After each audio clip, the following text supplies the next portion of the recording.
ನಮಸ್ಕಾರ ಫ್ರೆಂಡ್ಸ್, ಎಲ್ಲರೂ ಹೇಗಿದ್ದೀರಾ? ಎಲ್ಲರೂ ಆರಾಮದಿರಾ ತಂದ್ಕೊಂಡು ನೋಡ್ರಿ. ನಾನು ಕೂಡ ಆರಾಮದೀನಿ. ಬನ್ನಿ ಫ್ರೆಂಡ್ಸ್, ಇವತ್ತಿನ ಲಾಗ್ನ ಸ್ಟಾರ್ಟ್ ಮಾಡ್ಕೋತಾ ಇದ್ದೀನಿ. ಈ ಲಾಗ್ನೊಳಗೆ 2 ಡೇಸ್ ಲಾಗ್ನ ಶೇರ್ ಮಾಡ್ಕೊಂಡಿದ್ದೀನಿ. ಹಾಗೆ ಒಂದು ಡಾಬಾ ಸ್ಟೈಲಲ್ಲಿ ಮಾಡುವಂಥ ಒಂದು ದಾಲ್ ರೆಸಿಪಿ ಕೂಡ ಶೇರ್ ಮಾಡ್ಕೊಂಡಿದ್ದೀನಿ.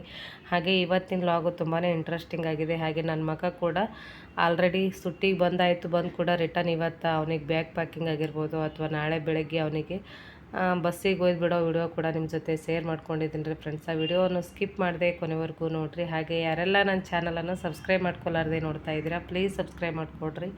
ನಿಮ್ಮ ಫ್ರೆಂಡ್ಸ್ ಫ್ಯಾಮಿಲಿ ಜೊತೆಗೆ ಶೇರ್ ಮಾಡ್ಕೊಳ್ಳಿ, ಒಂದು ಲೈಕ್ ಕೊಡಿ. ಹಾಗೆ ನಿಮ್ಮ ಏನೇ ಅಭಿಪ್ರಾಯಗಳಿದ್ರೂ ಕೂಡ ಕಮೆಂಟ್ ಮುಖಾಂತರ ತಿಳಿಸಿ ಫ್ರೆಂಡ್ಸ. ತುಂಬ ದಿನಗಳಿಂದ 15 ನಿಮಿಷದ ಮೇಲ್ಪಟ್ಟಿನ ವಿಡಿಯೋ ಇವತ್ತೇ ಫಸ್ಟ್ ಟೈಮ್ ನಾನು ವಿಡಿಯೋನ ಶೇರ್ ಮಾಡ್ಕೋತಾ ಇರೋದು. ಅಷ್ಟೇ ಇಂಟ್ರೆಸ್ಟಿಂಗ್ ಆಗಿದೆ, ಅಷ್ಟೇ ಯೂಸ್ಫುಲ್ ಆಗಿದೆ. ಹಾಗೆ ಒಂದು ತಾಯಿ ಮಕ್ಕಳ ಬಾಂಧವ್ಯ ಯಾವ ರೀತಿ ಇರುತ್ತೆ ಅನ್ನೋದನ್ನು ಕೂಡ ಈ ವಿಡಿಯೋದೊಳಗೆ ನೀವು ಅನಿಸಿಕೆಗಳನ್ನು ಕಮೆಂಟ್ ಹಾಕ್ಬೋದು. ಹಾಗೆ ಡಾಬಾ ಸ್ಟೈಲಲ್ಲಿ ಮಾಡುವಂಥ ಒಂದು ದಾಲ್ ರೆಸಿಪಿ ಕೂಡ ಶೇರ್ ಮಾಡ್ಕೋತಾ ಇದ್ದೀನಿ. ಅದು ಮಾಡ್ತಾ ಇರೋದು ನಮ್ಮ ತಂಗಿರಿ ಫ್ರೆಂಡ್ಸ. ಮೊದಲಿಗೆ ಒಂದು ಕಡಾಯಿನ ಬಿಸಿ ಮಾಡಿಕೊಂಡು ಅದರಲ್ಲಿ ಒಂದು 4 ಟೇಬಲ್ ಸ್ಪೂನ್ ಆಗೋಷ್ಟು ಎಣ್ಣೆ, ಹಾಗೆ 1 ಸ್ಪೂನ್ ಆಗೋಷ್ಟು ಜೀರಿಗೆ ಸಾಸಿವೆನ ಹಾಕ್ಕೊಂಡು ಒಂದು ಸ್ವಲ್ಪನೇ ಕರಿಬೇವು, ಹಾಗೆ ಉದ್ದಗೆ ಕಟ್ ಮಾಡ್ಕೊಂಡಿರುವಂಥ ಈರುಳ್ಳಿನೂ ಕೂಡ ಸೇರಿಸ್ಕೋತಾ ಇದ್ದೀವಿ ಫ್ರೆಂಡ್ಸ. ಬೇಕಿದ್ರೆ ನೀವು ಸಣ್ಣಗೆ ಕೂಡ ಕಟ್ ಮಾಡ್ಕೋಬೋದು. ತುಂಬಾ ಸಿಂಪಲ್ಲಾಗಿ, ತುಂಬಾ ಹೆಲ್ದಿಯಾಗಿ, ತುಂಬಾ ಟೇಸ್ಟಿಯಾಗಿ ಮಾಡುವಂಥ ಒಂದು ರೆಸಿಪಿ ರೀ ಫ್ರೆಂಡ್ಸ. ಇದು ಚಪಾತಿ ಜೊತೆ ಆಗಿರ್ಬೋದು, ರೊಟ್ಟಿ ಜೊತೆ ಆಗಿರ್ಬೋದು, ಕಾಂಬಿನೇಷನ್ ಸೂಪರ್ ಆಗಿರುತ್ತೆ. ಹಾಗೆ ಇದು ದಾಲ್ ಕೂಡ ಒಂದು 5ರಿಂದ 6 ಥರ ಬೇಳೆಗಳನ್ನು ಕುದಿಸ್ಕೊಂಡು ಆಗಿದ್ದೀರಿ ಫ್ರೆಂಡ್ಸ. ಕಡಲೆಬೇಳೆ, ತೊಗರಿಬೇಳೆ, ಉದ್ದಿನಬೇಳೆ, ಹಾಗೆ ಹೆಸರು ಬೇಳೆ, ಮಸೂರು ಬೇಳೆ, 5 ಥರದ ಬೇಳೆಗಳನ್ನು ಹಾಕ್ಕೊಂಡು ಒಂದು ಸ್ವಲ್ಪ ಅರಿಶಿನ, ಹಾಗೆ ಒಂದು 4 ಎಸಳು ಬೆಳ್ಳುಳ್ಳಿನ ಹಾಕ್ಕೊಂಡು ಒಂದು 3 ವಿಸಿಲ್ ಮಾಡಿಕೊಂಡ್ರೆ ನುಣ್ಣಗೆ ಕುದಿಸ್ಕೊಂಡಾಗಿದ್ದೀರಿ. ಅದನ್ನು ನಾನೀಗ ಈರುಳ್ಳಿ ಸ್ವಲ್ಪ ಫ್ರೈ ಮಾಡ್ಕೊಂಡು ಕೂಡಲೇ ಟೊಮೊಟೊ ಕೂಡ ಸೇರಿಸ್ಕೊಂಡು ತಂಗಿ ಮಾಡ್ತಾ ಇರೋದು. ಹಾಗೆ ಖಾರಕ್ಕೆ ಅನುಗುಣವಾಗಿ ನೀವು ಖಾರದ ಪುಡಿ ಕೂಡ ಸೇರಿಸ್ಕೋಬೋದು. ಕಲರ್ಗೆ ಬೇಕಿದ್ರೆ ಇನ್ನೂ ಒಂದು ಸ್ವಲ್ಪ ಅರಿಶಿನ ಕೂಡ ಆ್ಯಡ್ ಮಾಡ್ಕೊಂಡು ಆಯ್ತು ರೀ ಫ್ರೆಂಡ್ಸ. ಹಾಗೆ ರುಚಿಗೆ ತಕ್ಕಷ್ಟು ಉಪ್ಪು ಕೂಡ ಸೇರಿಸ್ಕೋಬೇಕು. ಕಿಚನ್ ಕಿಂಗ್ ಮಸಾಲನ್ನ ಆ್ಯಡ್ ಮಾಡ್ಕೋತಾ ಇರೋದು ಫ್ರೆಂಡ್ಸ್. ಬೇಕಿದ್ರೆ ನೀವು ಗರಂ ಮಸಾಲ ಕೂಡ ಹಾಕೋಬೋದು. ಗರಂ ಮಸಾಲಕ್ಕಿಂತ ಕಿಚನ್ ಕಿಂಗ್ ಮಸಾಲ ಆ್ಯಡ್ ಮಾಡಿಕೊಂಡ್ರೆ ತುಂಬಾ ಟೇಸ್ಟ್ ಆಗುತ್ತೆ. ಹಾಗೆ ಒಂದು ಸ್ವಲ್ಪ ಎಣ್ಣೆ ಒಳಗೆ ಒಂದು 2 ನಿಮಿಷ ಎಲ್ಲ ಮಸಾಲೆ ಮಿಕ್ಸ್ ಆಯಿತು ಅಂದ್ಕೊಳ್ಳಿ, ಅದಕ್ಕೆ ಕುದಿಸಿಟ್ಕೊಂಡಿರುವಂಥ ಬೇಳೆನ ಆ್ಯಡ್ ಮಾಡ್ಕೊಂಡ್ರೆ ಆಯಿತು ಫ್ರೆಂಡ್ಸ್. ತುಂಬಾ ಟೇಸ್ಟ್ ಆಗುತ್ತೆ, ತುಂಬಾ ಮಸ್ತ್ ಆಗುತ್ತೆ. ತಂದೂರಿ ರೊಟ್ಟಿ ಜೊತೆ ಕೂಡ ಇದ್ರ ಕಾಂಬಿನೇಷನ್ ಸೂಪರ್ ಆಗಿರುತ್ತೆ. ಅಷ್ಟೇ ಹೆಲ್ದಿಯಾಗಿರುವ, ಅಷ್ಟೇ ಟೇಸ್ಟಿಯಾಗಿರುವ ರೆಸಿಪಿ ಅನ್ಬೋದು ರೀ. ಲಾಸ್ಟಲ್ಲಿ ಒಂದಿಷ್ಟು ಕೊತ್ತಂಬರಿ ಸೊಪ್ಪು ಹಾಕಿ ಆ್ಯಡ್ ಮಾಡಿಕೊಂಡ್ರೆ ನೀವು ಬೇಕಾದ ಕನ್ಸಿಸ್ಟೆನ್ಸಿಯಲ್ಲಿ ನೀವು ನೀರನ್ನ ಆ್ಯಡ್ ಮಾಡ್ಕೋಬೋದು ರೀ ಫ್ರೆಂಡ್ಸ. ಈ ರೀತಿ ದಾಲ್ ರೆಸಿಪಿ ರೆಡಿ ಆಯಿತು. ಸಂಜೆ ಟೈಮಲ್ಲಿ ನೋಡ್ರಿ 4:30 ಆಗೈತೆ ಫ್ರೆಂಡ್ಸ. 4:30 ಟೈಮ್ ಆಗ್ಯದ, ಆದರೆ ಕಾಣಿಸ್ತಾ ಇರೋದು ಈಗೇನೋ 7 ಗಂಟೆ, 6:30, 7 ಗಂಟೆ ಆಗಿದೆ ಅನ್ನೋ ಅಷ್ಟರಲ್ಲಿ ಮೋಡ ಕವಿದ ವಾತಾವರಣ ಇತ್ತು. ಹಾಗೆ ಮಳೆ ಕೂಡ ಸ್ಟಾರ್ಟ್ ಆಯಿತು. ಇದು ವರ್ಷದ ಮೊದಲ ಮಳೆ ಆಗಿರುತ್ತೆ ರೀ ಫ್ರೆಂಡ್ಸ. ವರ್ಷದ ಮೊದಲ ಮಳೆಯಲ್ಲಿ ನೆನಿಬೇಕಂತೇಳಿ ಎಲ್ಲ ನಮ್ಮ ಅಪಾರ್ಟ್ಮೆಂಟಲ್ಲಿರೋ ಹುಡುಗರು ಎಲ್ಲರೂ ಸೇರಿ ಮೇಲ್ಗಡೆ ಟೆರೆಸ್ ಮೇಲೆ ಬಂದು ನನ್ನ ಮಗನಿಗೆ ಕೂಡ ಕರ್ಕೊಂಡೋಗಿ ಮಳೆಯಲ್ಲಿ ನೆನಿತಾ ಇದ್ರು. ನಾವು ಕೂಡ ಸಣ್ಣವರಿದ್ದಾಗ ಒಂದು ಸ್ವಲ್ಪನೇ ಮಳೆ ಬಂತು ಅಂದ್ಕೊಂಡು ಡೈರೆಕ್ಟ್ ಹೊರಗಡೆ ಹೋಗಿ ಮಳೆ ನಿಂದ್ರತನೂ ಕೂಡ ಬರ್ತಿರ್ಲಿಲ್ಲ. ಅಂದರೆ ಒಂದು ಸ್ವಲ್ಪ ಗುಡುಗು ಮಿಂಚು ಆ ರೀತಿ ಏನಾದರೂ ಇದ್ದರೆ ಹೊರಗಡೆ ಹೋಗ್ತಿರ್ಲಿಲ್ಲ. ಬರೀ ನಾರ್ಮಲ್ ಮಳೆ ಬಂತು ಅಂದರೆ ಮಳೆ ಪೂರ್ತಿ ಮೈ ನೆನೆಸ್ಕೊಂಡೇ ಮನೆಗೆ ಬರ್ತಿದ್ದೇವೆ ರೀ ಫ್ರೆಂಡ್ಸ. ಈಗ ಮಕ್ಕಳು ಕೂಡ ಈಗ ಅದೇ ರೀತಿ ನನ್ನ ಮಗ ಕೂಡ ಮಳೆಯಲ್ಲಿ ನೆನೀತಾ ಇದ್ದಾನೆ. ಆ ಖುಷಿ ಮೂಮೆಂಟ್ ಕೂಡ ನಿಮ್ಮ ಜೊತೆ ಶೇರ್ ಮಾಡ್ಕೊಂಡ್ರೈತೆ ಅಂತೇಳಿ ಶೇರ್ ಮಾಡ್ಕೊತಾ ಇದ್ದೀನಿ ರೀ ಫ್ರೆಂಡ್ಸ.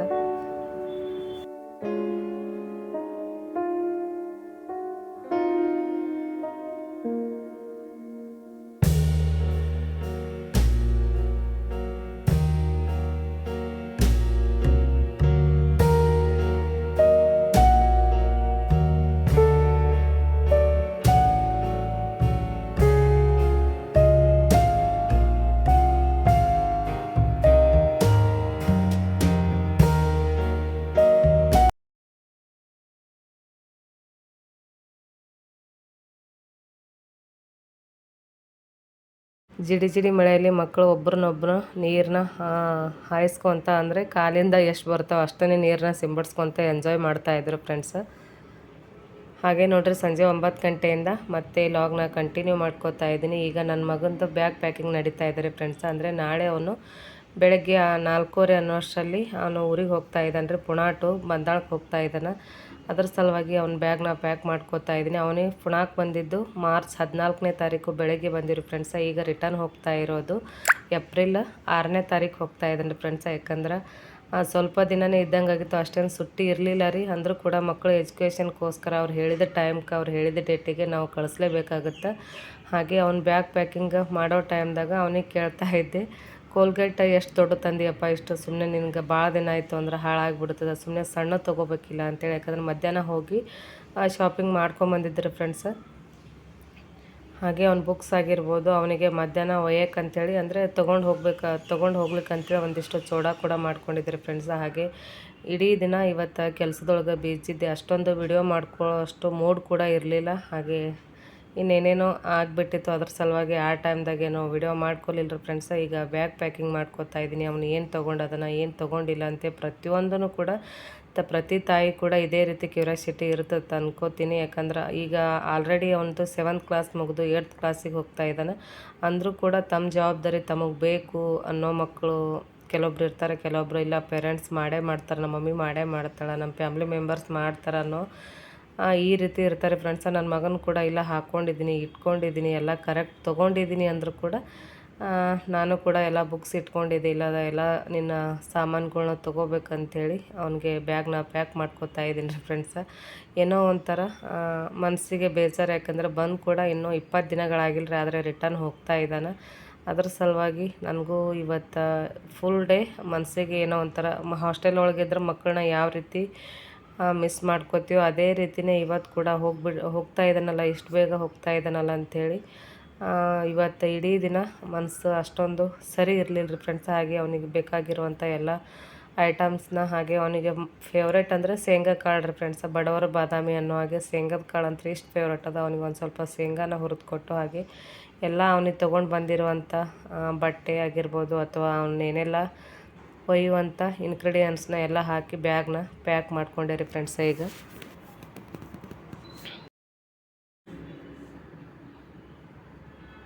ನೆಕ್ಸ್ಟ್ ಡೇ ಮತ್ತೆ ಲಾಗ್ನ ಕಂಟಿನ್ಯೂ ಮಾಡ್ತಾ ಇದ್ದೀನಿ ಫ್ರೆಂಡ್ಸ. ಬೆಳಗ್ಗೆ 3:30 ಅನ್ನೋ ಅಷ್ಟರಲ್ಲಿ ಎದ್ದೆ ರೀ ಫ್ರೆಂಡ್ಸ.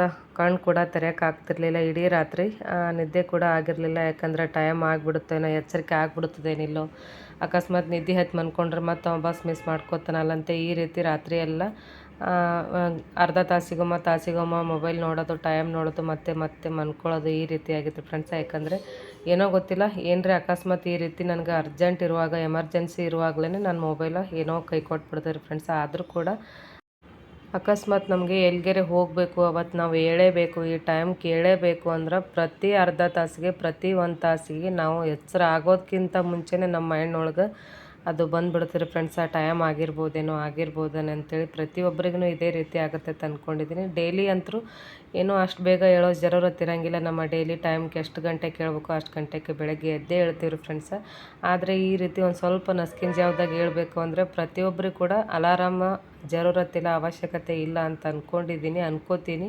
ಯಾಕಂದ್ರೆ ನನಗೂ ಕೂಡ ಅದೇ ರೀತಿ ಪ್ರತಿ ಸಾರಿ ಎಲ್ಲಿಗೆರೆ ಹೋಗಬೇಕಾದ್ರೆ ಅಕಸ್ಮಾತ್ ನನ್ನ ಕೆಲಸ ಜಾಸ್ತಿ ಇತ್ತು, ಬೇಗ ಹೇಳ್ಬೇಕಂದ್ರೂ ಕೂಡ ಅಲಾರಾಮ್ ಹಾಕ್ರಿ ಇವತ್ತು ಅಂದರೂ ಕೂಡ ನನಗೆ ಅನಿಸ್ಬಿಡ್ತಾ ಇಲ್ಲ, ನಾನು ಹೇಳ್ತೀನಿ, ನನಗೆ ಆ ಟೈಮ್ಗೆ ಕರೆಕ್ಟ್ ಎಚ್ಚರ ಆಗುತ್ತಾ, ಅಲಾರಾಮ್ದೇನು ಅವಶ್ಯಕತೆ ಇಲ್ಲ ಅಂತ ಅನ್ಕೋತೀನಿ ರೀ. ಅದೇ ರೀತಿ ಆಗುತ್ತೆ, ಅಲಾರಾಮ ಅವಶ್ಯಕತೆ ಇರೋಂಗಿಲ್ಲ ರೀ ಫ್ರೆಂಡ್ಸ. ಪ್ರತಿಯೊಬ್ಬರಿ ತಾಯಿಗೂ ಅಥವಾ ಪ್ರತಿಯೊಬ್ಬ ಜವಾಬ್ದಾರಿ ಹೆಣ್ಮಕ್ಳಿಗೆ ಕೂಡ ಆ ಟೈಮ್ಗೆ ಎಚ್ಚರ ಆಗಬೇಕು. ನಮ್ಮ ಕೆಲಸನ ನಾವು ಮಾಡಬೇಕು ಅಂದರೆ ಖಂಡಿತವಾಗ್ಲೂ ಎಚ್ಚರ ಆಗ್ತೀವಿ, ನಮ್ಮ ಕೆಲಸನ ನಾವು ಮಾಡ್ಕೋತೀವಿ ರೀ ಫ್ರೆಂಡ್ಸ.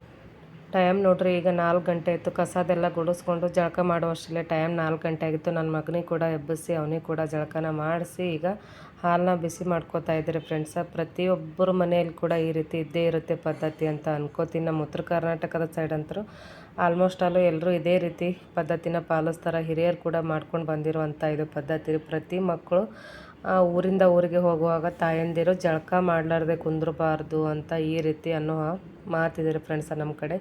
ರಾತ್ರಿ ಅವರು 12 ಗಂಟೆಗೆ ಹೋಗಲಿ ಅಥವಾ 1 ಗಂಟೆಗೆ ಹೋಗಲಿ, ಬೆಳಗ್ಗೆ 5 ಗಂಟೆಗೆ ಹೋಗಲಿ, ಮಕ್ಕಳು ಹೋಗುವಷ್ಟರಲ್ಲಿ ಪ್ರತಿ ತಾಯಿ ಕೂಡ ಜಳಕ ಮಾಡಬೇಕು. ಅಕಸ್ಮಾತ್ ಅವಳಿಗೆ ಜಳಕ ಮಾಡೋಷ್ಟು ಬಿಡುವಿರಲಿಲ್ಲ, ಟೈಮ್ ಇರಲಿಲ್ಲ ಅಂದರೂ ಕೂಡ ತಾಯಿ ತನ್ನ ಸೀರೆ ಸೆರಗನ್ನಾದರೂ ತೊಯಿಸ್ಕೋಬೇಕು ಅನ್ನೋ ಪದ್ಧತಿ ಇದ್ದಾರೆ ಫ್ರೆಂಡ್ಸ. ಹಾಗೆ ಈ ಟೈಮ 3:30 4 ಗಂಟೆ ಆಗಿತ್ತು. ಅಷ್ಟರಲ್ಲಿ ನನ್ನ ಮಗ ಹೋಗ್ತಾ ಇರೋದು ಒಬ್ಬನೇ, ನಾನೇನು ಹೋಗ್ತಾ ಇಲ್ಲ ಫ್ರೆಂಡ್ಸ, ನನ್ನ ಮಗ ಹೋಗ್ತಾ ಇರೋದು ಒಬ್ಬನೇ ಬಸ್ಸಿಗೆ.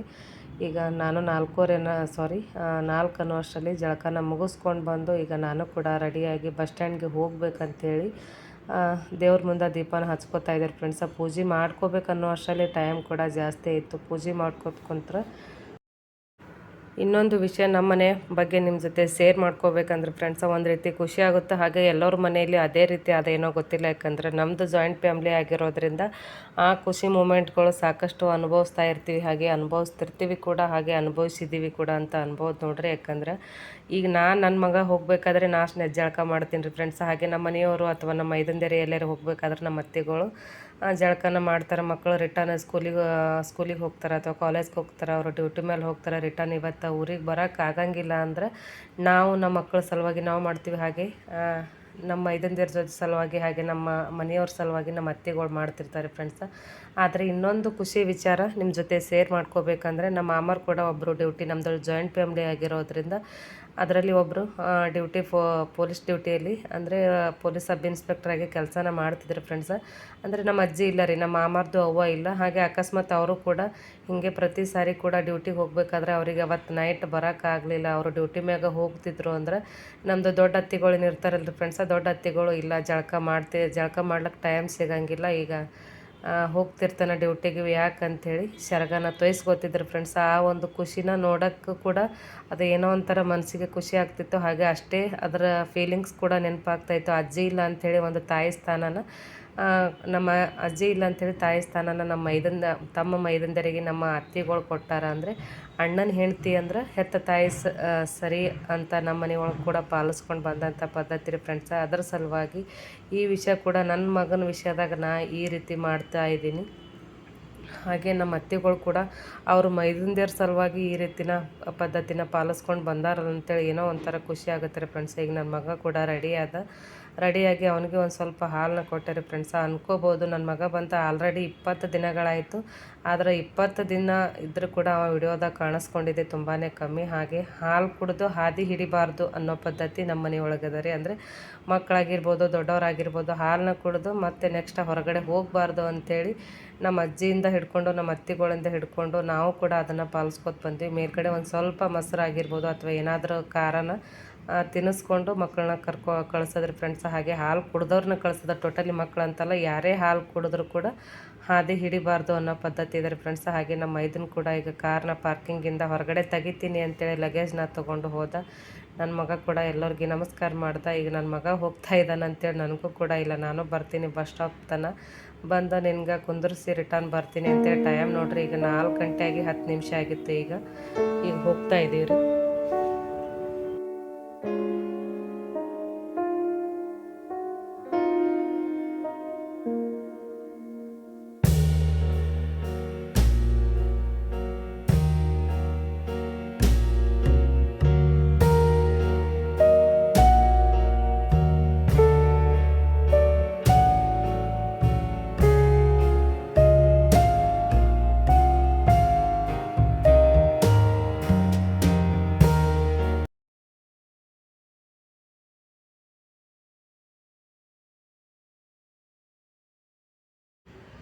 ಈಗ ಬಸ್ ಸ್ಟಾಪಿಗೆ ಕೂಡ ಬಂದಾಯ್ತು ರೀ ಫ್ರೆಂಡ್ಸ. ನಮ್ಮ ಮನೆಯಿಂದ ಒಂದು 5 ರಿಂದ 6 ಕಿಲೋಮೀಟ್ರ್ ದೂರದಲ್ಲಿ ಬಸ್ ಸ್ಟಾಪ್ ಇದೆ ರೀ. ಹಾಗೆ ಕರ್ನಾಟಕ ಬಸ್ಸಿನ ಸಂಬಂಧ ನಾವಿಲ್ಲಿ ಬಸ್ ಸ್ಟಾಪಲ್ಲಿ ಬಂದಿರೋದು ಏನೋ ಒಂಥರ ಖುಷಿಯಾಗುತ್ತೆ. ಫಸ್ಟ್ ಟೈಮ್ ನನ್ನ ಮಗನಿಗೆ ಒಬ್ಬನಿಗೆ ಕಳಿಸ್ತಾ ಇರೋದು. ಒಬ್ಬನಿಗೆ ಅಂದರೆ ಡ್ರೈವರ್ ಅಂದರೆ ಸಿಂದಗಿ ಟು ಪುಣೆಗೆ ಬರುವಂಥ ಡ್ರೈವರು ನಮ್ಮದು ರಿಲೇಷನ್ ಆಗಿರ್ತಾರೆ ಫ್ರೆಂಡ್ಸ. ರಿಲೇಷನ್ ಅಂದರೆ ತೀರಾ ಹತ್ತಿರದ ಸಂಬಂಧಿಕರು, ಅಂದರೆ ನಮ್ಮ ಅಪ್ಪಂದು ಅಕ್ಕನ ಮಗ ರೀ ಫ್ರೆಂಡ್ಸ, ನಮ್ಮ ಸೋದರತ್ತಿ ಮಗ ಆಗಿರ್ತಾರೆ. ಅವ್ರಿಗೆ ಫೋನ್ ಮಾಡಿ ಕೇಳಿದಾಗ ಇಲ್ಲ ಮತ್ತ್ಯಾಕೆ ನೀವು ಬರ್ತೀರಾ, ಬಸ್ನೊಳಗೆ ತಂದು ಬಿಟ್ಟು ಹೋರಿ, ನಾ ಕರ್ಕೊಂಡು ಹೋಗಿ ಸಿಂದಗಿಗೆ ಬಿಟ್ಟು ಮತ್ತೆ ಆಮೇಲೆ ಫೋನ್ ಮಾಡಿ ಹೇಳ್ತೀನಿ ನಿಮ್ಗೆ ಅಂತ ಹೇಳಿದ್ರೆ ಫ್ರೆಂಡ್ಸ. ಕಾಣಿಸ್ತಾ ಇರೋರು ನಮ್ಮದು ಸೋದರತ್ತಿ ಮಗ, ನಮ್ಮ ತಂದೆಯವರ ಅಕ್ಕನ ಮಗ ಆಗಿರ್ತಾರೆ. ಈಗ ನನ್ನ ಮಗ ಕೂಡ ಒಬ್ಬನೇ ಹೋಗ್ತಾ ಇದ್ದಾನೆ, ಅವನು ಕೂಡ ಫುಲ್ ಖುಷಿಯಿಂದ ಇದ್ದ. ಇನ್ನೊಂದು ಖುಷಿ ವಿಚಾರ ಅಂದ್ರೆ ನನ್ನ ಮಗ ಊರಿಗೆ ಹೋಗ್ಬೇಕಾದ್ರೆ ಅಥವಾ ಸ್ಕೂಲಿಗೆ ಹೋಗ್ಬೇಕಾದ್ರೆ ನಾ ಒಬ್ಬನೇ ಹೋಗಬೇಕಲ್ಲ, ನಾ ಹೋಗ್ತಾ ಇದ್ದೀನಲ್ಲ ಈಗ ಅಂತ ಅಳೋದಾಗಿರ್ಬೋದು, ಶಟ್ಕೊಳ್ಳೋದಾಗಿರ್ಬೋದು ಇನ್ನೊಂದಿಲ್ಲ ರೀ ಫ್ರೆಂಡ್ಸ. ಇವ್ನು ಮಾಡೋಂಗಿಲ್ಲ. ಇವ್ನಕ್ಕಿಂತ ದೊಡ್ಡವನು, ಅವ ಆಲ್ರೆಡಿ SLC ಎಕ್ಸಾಮ್ ಬರೆದಿದ್ದಾನೆ. ಆದರೂ ಕೂಡ ಅವನು ನಮ್ಮನ್ನು ಬಿಟ್ಟು ಹೋಗ್ಬೇಕಾದ್ರೆ ತುಂಬಾ ಫೀಲ್ ಮಾಡ್ಕೊತಾನೆ, ತುಂಬಾ ಅಳ್ತಿರ್ತಾನೆ ರೀ ಫ್ರೆಂಡ್ಸ. ಇವನು ಖುಷಿಯಿಂದ ನಾವು ಹೋಗ್ತೀವಿ ನೀವು ಹೋಗ್ರಿ ಅಂತೇಳಿ ಟಾಟಾ ಮಾಡಿ ಬಾಯ್ ಮಾಡಿ ಇವತ್ತು ನನ್ನ ಮಗನ ಕಳಿಸ್ಕೊಟ್ಟಾರೆ ಫ್ರೆಂಡ್ಸ. ಇಷ್ಟಿತ್ತು ಇವತ್ತಿನ ಲಾಗ. ಮತ್ತೆ ಮುಂದಿನ ಲಾಗಲ್ಲಿ ಸಿಗೋಣ.